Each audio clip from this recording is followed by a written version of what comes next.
Now that I got my two files uploaded into Fusion Team, now it's time to actually use them. So I'm going to come over here to Schoology and I'm going to launch Fusion Online.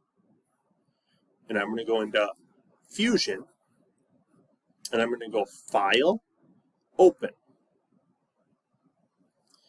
And I want to go into that Woods 1 folder that I have that template file in. And right here is my template file. And I'm going to hit Open. Now, it doesn't look much different. The only thing different is right here, it says CNC template.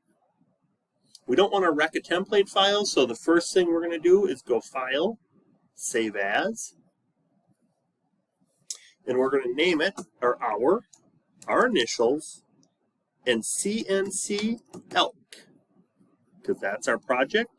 My location, I want to make sure it gets into that woods. And I'm going to do just an 1/8 hour because I don't have an 1/8 hour, and hit save.